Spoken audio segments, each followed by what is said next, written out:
Olá, seja muito bem-vindo mais uma vez aqui ao canal Calculista de Aço. Meu nome é Felipe Jacob, sou calculista e projetista de estruturas metálicas e hoje nós vamos dar continuidade à nossa série, que é o curso básico de resistência dos materiais aplicados em estruturas metálicas. Então, essa é a 10ª aula da série. Na aula passada nós falamos a respeito de como encontrar centro geométrico e hoje nós vamos começar aí os conceitos a respeito de momento de inércia.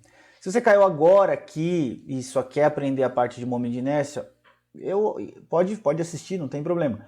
Mas confere aí também, eu tenho uma série inteira de resistências materiais aplicados exclusivamente para estruturas metálicas. Então acho que você vai gostar bastante, desde o começo, com os conceitos mais importantes que nós usamos no dia a dia no cálculo de estruturas metálicas, que com certeza vai preparar você para poder fazer uma correta interpretação dos conceitos exigidos pelas normas de projeto de estrutura metálica. Bom, vamos lá, sem mais delongas, vamos continuar.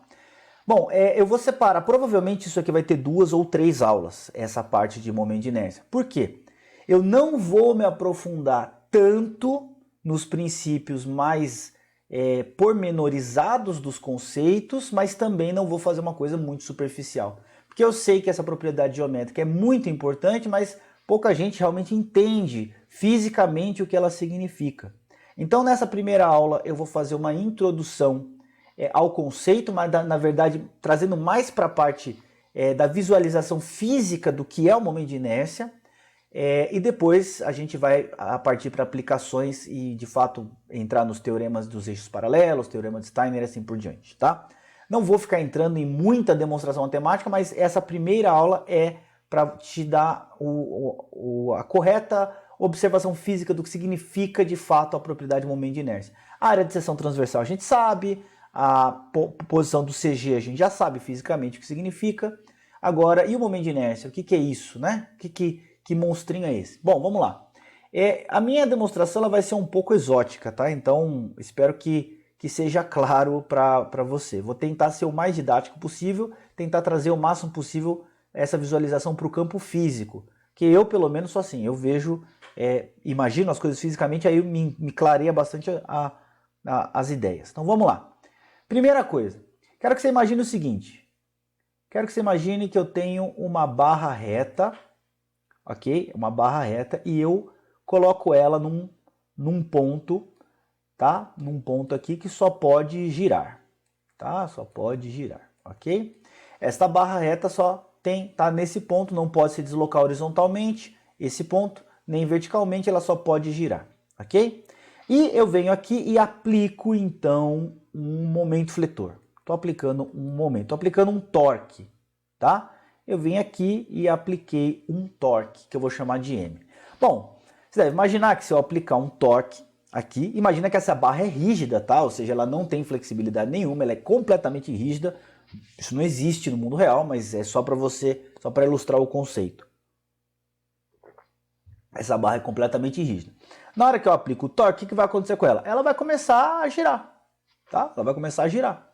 E ela fica dinâmica, né? Ela vira uma espécie de mecanismo que fica girando, né? E esse momento ele vai produzir então uma determinada aceleração e ele vai aumentando a aceleração angular e nós já sabemos, né, que isso aí ela vira um mecanismo e não para de girar nunca mais. Bom, agora, se eu vier aqui e aplicar uma pequena mola,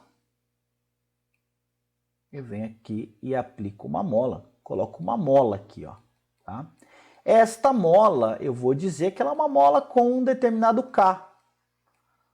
Lembra da lei de Hooke, né? O que diz a lei de Hooke? Que força igual a K vezes a deformação, né? Então ela tem um determinado K, ela tem uma determinada capacidade. Não vou dizer que aqui se ela é uma mola pouco rígida ou muito rígida, é uma mola com um determinado K. Ela tem um determinado K, uma determinada rigidez. Não me importa agora se é muita rigidez ou pouca rigidez, tá? Na hora que eu aplico essa força M, tá? Ou esse momento M, né? O que vai acontecer? Esse momento M, ele vai produzir aqui então uma determinada força, ok? Ele vai produzir aqui então uma determinada força que eu vou chamar de F1, ok? E esse F1 vai produzir então uma deformação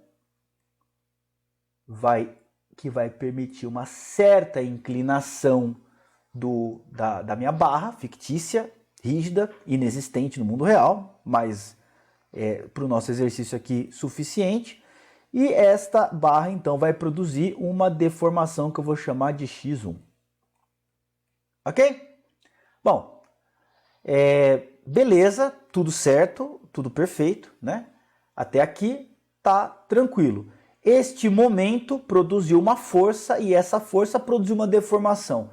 A partir do momento que essa deformação atinge o kx da mola, temos então a estabilidade aqui acontecendo. Estabilizou. Aplicou o toque, chegou na capacidade máxima da mola, chegou na rigidez da mola, né? No que a mola consegue entregar de deformação em relação a essa força, estabilizou. Beleza? Daqui a gente pode tirar algumas relações. Bom, eu posso dizer com bastante certeza que o momento aplicado ele é igual a F1 vezes x1.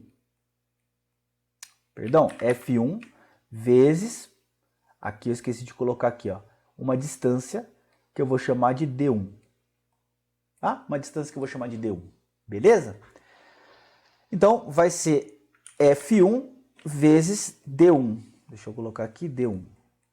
Então, deixa eu apagar aqui que eu escrevi X. Na verdade, é D. Tá? Eu vou apagar isso aqui, apagar com aqui F1 D1. Tá? Então, temos aqui F1 vezes D1. Ok? Temos que o momento é F1 D1. Ou então, em outras palavras, podemos dizer que a força 1 ela é igual ao momento sobre D1. Ok? Tá fácil, né? Podemos escrever também, reescrever isso de outra forma. Podemos dizer que K vezes x1 é igual a M sobre D1, certo? E podemos então isolar o x1 e dizer que o x1 é igual a M, ao momento aplicado, dividido por D1 x1. Beleza? Tá, mas até aqui nada demais, né? Nada de novo. Tudo coisa que a gente já conhece, fácil de estabelecer critérios aqui, tá? Bom, vamos complicar um pouco mais nossa vida? Vamos fazer o seguinte, ó. Vamos fazer agora a mesma barra. Vou fazer aqui a mesmíssima barra. Só que eu vou criar uma complicação para nós aqui. Primeira complicação básica é o seguinte. Continua isso aqui. Continua o mesmo M, ó. É o mesmo momento. E continua a mesma mola lá em cima. Com o mesmo K. Com o mesmo D1. Tá? Com o mesmo D1. Porém, agora eu vou adicionar uma outra mola em uma posição aleatória, aqui, uma posição qualquer, que eu vou chamar de D2. Que posição é essa? D2. Ah, é metade? Não, estou em qualquer lugar. D2. Tem D1 e tem D2. Certo? D1 e D2. Beleza. Certo? Então, agora o que vai acontecer? Apliquei o momento. Vai haver uma certa deformação, isso eu sei. A minha barra é rígida, ela não faz curva. Então, uma coisa eu tenho certeza, se minha barra é rígida, né, ela não faz a curva, eu sei que esta deformação que vai aparecer, ela tem que seguir esta linha, tá? Ela tem que seguir esta linha de raciocínio, que é o seguinte, vai aparecer aqui uma determinada força que eu vou chamar de F1, ó, isso aqui esquece, isso aqui de cima já foi, tá? Vai aparecer aqui uma determinada força que eu vou chamar de F1. E aqui vai aparecer uma segunda força que eu vou chamar de F2. Por quê? Porque eu sei que apareceu aqui uma deformação chamada x1 e apareceu aqui uma deformação chamada x2. Certo? E eu sei visualmente que x2 é menor que x1. E eu consigo, inclusive, usar as proporções geométricas clássicas para poder estabelecer essas relações. Posso dizer, por exemplo, que x2 está para d2, da mesma forma que x1 está para d1. Posso dizer isso, né? Ok? Posso fazer essa relação, né? Da mesma forma, posso dizer, por exemplo, que, bom, se f igual a kx, são proporcionais, né? Eu posso dizer que, aqui o f igual a kx, vamos colocar aqui, o x igual a f sobre k, né? Então, eu posso dizer que o x2 é igual a f2 sobre k vezes d2 é igual a f1 sobre k d1, tá? F sobre k é o x, né? E aí eu corto o k com k, corto este k com este k, e eu tenho que f2 está para d2, assim como F1 está para D1. Também era uma conclusão que não precisava nem dessa formulaiada toda. Eu simplesmente podia dizer, esta força está para essa distância, assim como essa força está para essa distância. Semelhante de triângulos, né? Nada de novo até o presente momento. Porém, existe uma novidade aqui, tá? A novidade é que o momento é o mesmo momento aplicado anteriormente. Quanto vai valer esse momento agora que eu tenho duas forças? Bom, eu posso dizer que o momento aplicado, ele tem que obrigatoriamente ser igual a F2 vezes D2, ó, F2 vezes D2, mais F1 vezes D1, tá? Eu sou obrigado a aceitar essa relação. O momento aplicado ele é igual a F2D2, F1D1. Bom, será que eu consigo descobrir qual é o F2? Tudo em função de F2, ou seja, eu consigo saber qual é a força só sabendo o momento? Será que eu consigo isso? Vamos lá? Vamos estabelecer esses critérios aqui, ó. Bom, eu posso fazer o seguinte. Eu posso dizer que, ó, voltando à minha equação aqui, ó. Eu sei que F2 sobre D2 é igual a F1 sobre D1. Então, eu posso dizer que o F1 ele é igual a F2 vezes D1, ó, F2 vezes D1 sobre D2.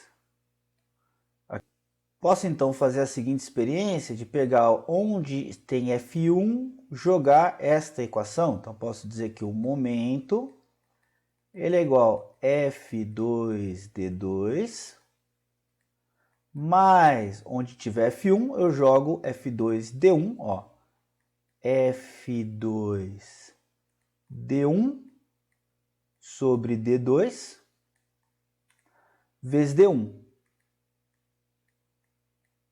Certo? Olha que interessante, tá? Começando a ficar interessante. Agora é manobra algébrica básica. O momento, então, eu vou fazer o seguinte, eu vou multiplicar, vamos reorganizar isso aqui primeiro, ó. F2 vezes D2 mais F2 vezes D1 ao quadrado sobre D2, tá? Então vamos multiplicar ambos lados por... ambos lados não, vamos multiplicar esse lado por D2 sobre D2. Então vai ficar assim, ó.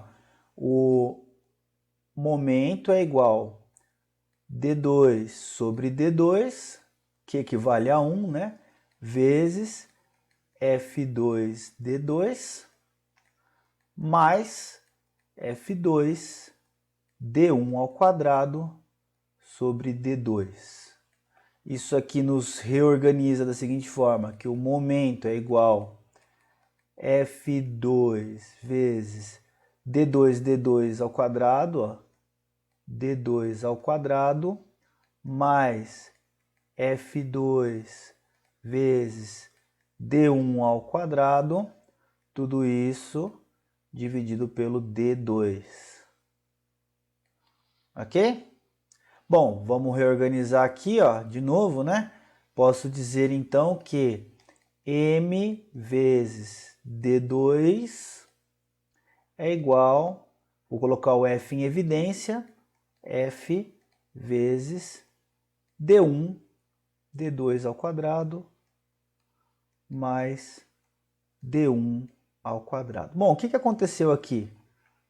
Vamos reorganizar isso aqui? Vamos reorganizar aqui, ó. Tá? Vamos reorganizar. O que é isso aqui, ó?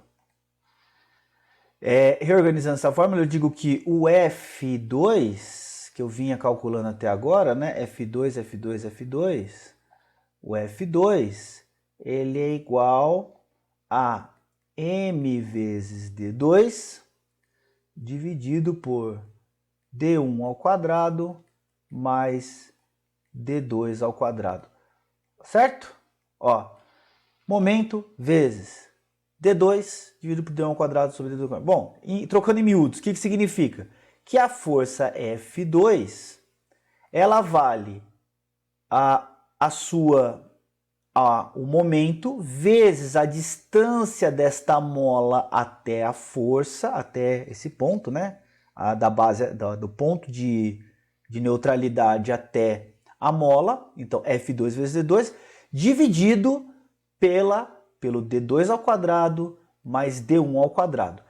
É possível suspeitar, tá? É possível suspeitar que poderíamos escrever da seguinte forma: F2, Fn é igual a m vezes a distância do ponto até o ponto N, distância N, dividido pela somatória de d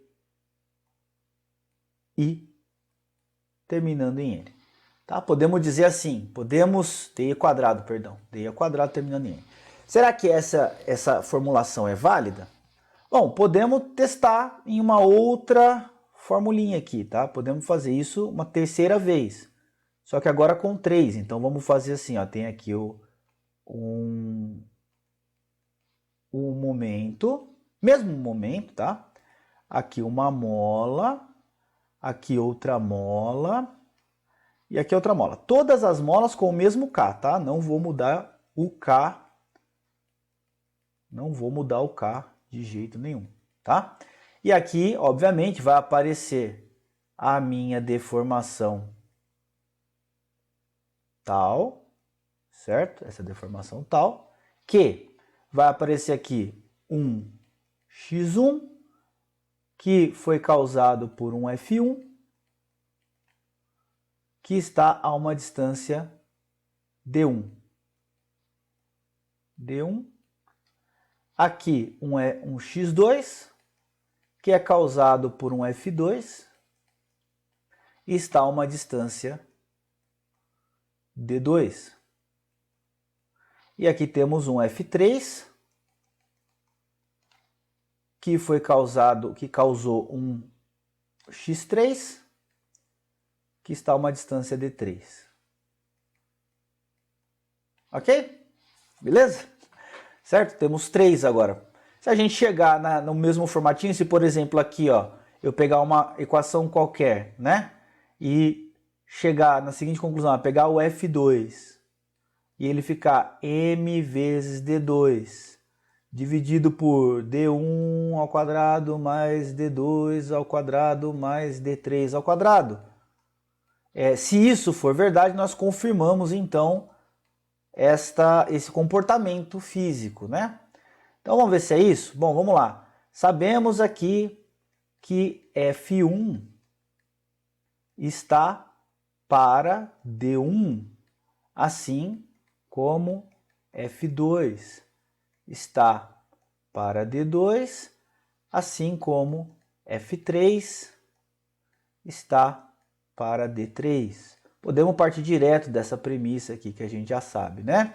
E sabemos também que o momento ele é igual F1 vezes D1 ok? F1 vezes D1 mais F2 vezes D2 mais F3 vezes D3. Podemos já partir desse princípio. Bom, vamos tentar fazer todo mundo ficar em função de F2, né? Eu posso dizer aqui, né? Olhando aqui, ó, deixa eu colocar aqui numa outra linha aqui. Tá? Eu posso dizer que a F1 sobre D1 tá para F2 sobre D2. Onde eu ver F1, eu escrevo F2 D1 sobre D2. Tá?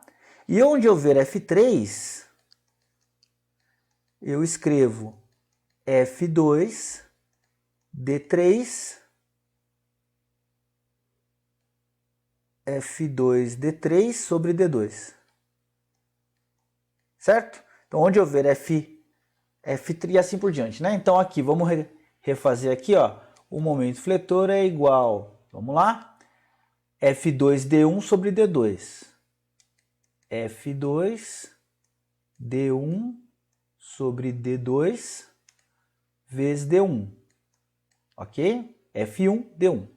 Mais F2, D2, que já está aqui, onde eu vejo F2, mantenho F2, né? Mais F3 vai dar F2 vezes D3 vezes, deixa eu colocar isso aqui sobre D2, vezes D3, tá ok? Então, o F3 é o F2, isso aqui vale F3, isso aqui vale F1, ok? Isso aqui vale F2. Reorganizando então aqui nossa fórmula, temos que o momento é igual F2 ao quadrado, F2 vezes D1 ao quadrado sobre D2 mais F2D2 mais F2 vezes D3 ao quadrado sobre D2. Ok? E aí a gente faz o seguinte, multiplicamos a mesma coisa, né? Pega este aqui, multiplica por D2 sobre D2 e temos a seguinte situação, ó. O M é igual F2 vezes D1 ao quadrado mais F2 vezes D2 ao quadrado, porque aqui eu coloquei vezes D2 sobre D2, então F2 ao quadrado, mais F2 vezes D3 ao quadrado, tudo isso sobre D2, ok? Bom, chegamos quase lá, né? Então, aqui colocando o F em evidência, temos que o momento vezes D2 é igual ao F em evidência vezes D1 quadrado mais D2 quadrado mais D3 quadrado e assim por diante. E aí chegamos então que o F2 é igual ao momento vezes a distância da mola 2, né? Dividido pelo D1 ao quadrado mais D2 ao quadrado mais D3 ao quadrado e assim sucessivamente. Bom, com 2 testes, você pode fazer mais se você quiser, mas com 2 testes já está suficientemente demonstrado que a forma é esta. A força no elemento é igual ao momento fletor vezes a distância até o elemento dividido então pelo DI, tá? Pelo DI que é pelo DI quadrado, pelo somatório de DI quadrado. Bom, esse somatório de distâncias ao quadrado, ele é praticamente o conceito de momento de inércia. Cada uma dessas molas vai colaborar com o equilíbrio do sistema proporcional ao quadrado das suas distâncias em relação ao ponto de giro. Tá? Esse é o enunciado mais básico. Bom, Vamos continuar aqui só para a gente terminar e explicar o conceito. Agora eu quero que você troque a mola, tá? E pense no seguinte, pense que eu estou introduzindo, ao invés de uma mola, tá? Ao invés de uma mola, ó, aqui a gente tinha inicialmente uma barra com uma mola, outra mola, outra mola, tá? Agora pense da seguinte forma, não estou introduzindo molas, estou introduzindo uma coisa idêntica a uma mola. Eu estou introduzindo aqui um quadradinho de aço, tá? Cuja área de seção transversal é igual a 1 centímetro quadrado e cujo comprimento seja 1 centímetro. 1 centímetro, unitário. Pode ser 1 centímetro, 1 metro, 1 milímetro. O que importa aqui é o conceito, tá? Cuja área seja igual a 1 centímetro quadrado, tá bom? Bom, sabemos o seguinte.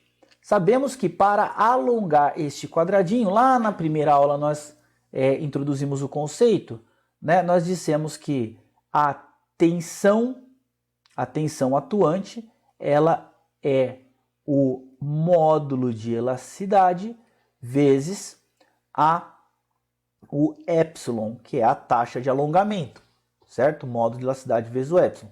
E nós deduzimos disso a seguinte fórmula, que a tensão, que é igual à força sobre área, ela é igual ao módulo de elasticidade vezes ΔL sobre L0, ok? ΔL sobre L0, e aqui nós chegamos então a força sobre área, não, aqui volta aqui, a força atuante, perdão, que o ΔL, né, é igual a força vezes o L0 sobre E vezes A, ok? L0 sobre E vezes A. Então o ΔL aqui dessa chapinha vai ser, bom, se isso aqui tiver a área o comprimento inicial de 1, e isso aqui tiver a área de 1 unitário, nós podemos dizer que o ΔL unitário é igual a F sobre E. Em outras palavras, podemos dizer que o K deste elemento é o F sobre ΔL, é igual ao módulo de elasticidade, tá? É como se fosse uma mola com módulo de elasticidade E. O K da mola é o módulo de elasticidade E. Bom, por que eu estou falando isso? Vamos trocar isso aqui então, ó, tá? Vamos trocar isso aqui então por esta mola. E aqui, ó, o que eu vou ter aqui? Cada uma dessas molas tem 1 centímetro quadrado de área, tá certo? 1 centímetro quadrado de área. De forma que, se eu fizer a seguinte conta, partindo do princípio que a gente já deduziu a fórmula aqui, né? Ó, a fórmula aqui, eu quero saber qual é a força atuante. A força atuante, por exemplo, numa mola, a força F2, tá? Quero saber qual que é a força F2, supondo que eu tenha 1, 2, 3 molas atuando aqui, e lá em cima, ao invés de uma, eu coloco uma do ladinho da outra aqui, ó. Vamos imaginar que isso aqui é uma barra chata, eu coloquei uma outra aqui, ó, tá? Então eu tenho 2 molas de 1 centímetro aqui em cima, 1 centímetro quadrado com 1 centímetro aqui, certo? E tenho mais 2 aqui. E eu quero saber a força aqui, ó, a força número 2. Por exemplo, eu tenho aqui, vamos chamar aqui de F1, ó, vamos chamar aqui de F1, vamos chamar aqui de F2, e aqui em cima, vamos chamar de F3, tá? Ok? Esse F3, ele vai ter que equilibrar 2 molas, tá certo? Vai ter que equilibrar 2 molas. Então, se a gente quiser saber a força F2, vai ser o seguinte, vai ser o momento aplicado vezes a cota, tá? D2, vezes a cota D2, dividido por D1 ao quadrado, mais D2 ao quadrado, mais D3 ao quadrado, mais, ó, D3, ó, tá vendo, ó? O D3, ele vai repetir duas vezes. Então, ao invés de fazer D3 ao quadrado, eu vou colocar mais duas vezes D3 ao quadrado, certo? Ok? Perceba que esse duas vezes, ele é como se estivesse repetindo uma mola com área unitária, certo? Ok? Uma mola com área unitária. Se eu tivesse, tá? Ao invés de duas molas com 1 centímetro quadrado, tivesse uma mola só com 2 centímetros quadrados de área, ela teria o mesmo efeito. Ok? Ela teria exatamente o mesmo efeito de duas molas de 1 centímetro. Então eu posso escrever, tá? Eu posso escrever aqui que o F2 ele é igual ao momento vezes o D2 dividido por área de seção transversal, ou seja, a área que eu tenho em cada um deles, ou o número de área que eu tenho, vezes D1 ao quadrado, mais D2 ao quadrado, mais D3 ao quadrado, tá? Ok? A área de cada um deles aqui, né? A área total, ou seja, se eu tenho aqui 1, 1, 1 e 1, é a mesma coisa que eu pegasse 4 aqui, certo? E multiplicasse pelo somatório de todos eles. Bom, isto aqui, que é a área, que é o somatório, né? Somatório de área vezes a distância ao quadrado, ok? Isso pode ser escrito sob outra forma, na forma mais sofisticada de uma integral. O momento de inércia em relação a um determinado ponto, ele é igual à integral de y quadrado dA. Nós não vamos entrar nisso aqui, tá? Agora não, porque essa é a explicação final, né, do nosso conceito físico. O que acontece então? Cada uma dessas molas, ela produz, então, uma rigidez que colabora com a rigidez final do sistema de acordo com o proporcional ao quadrado da sua distância. Então, ela diminui a força nos pontos, consequentemente diminuindo a deformação, de forma proporcional ao quadrado da sua distância. Tá bom? Então, isso é o conceito de momento de inércia explicado de uma forma física. Eu espero que tenha ficado claro para você, tá? Vamos parar aqui e vamos para a aula seguinte, que é aí onde a gente vai aplicar os conceitos de momento de inércia propriamente dito, tá bom? Espero que você tenha gostado, espero que não tenha ficado complicado demais. A ideia não é complicar, tá? A ideia é fazer uma visualização disso aqui. Por que eu estou dizendo isso? Porque os perfis são exatamente isso. Cada pedacinho do perfil, cada centímetro quadrado é como se fosse uma molinha. Quanto mais distante ele tiver da linha neutra, do ponto de giro, maior vai ser a colaboração dele na redução dos esforços, das tensões atuantes, tá bom? É isso aí. Então a gente se vê na próxima aula. Grande abraço.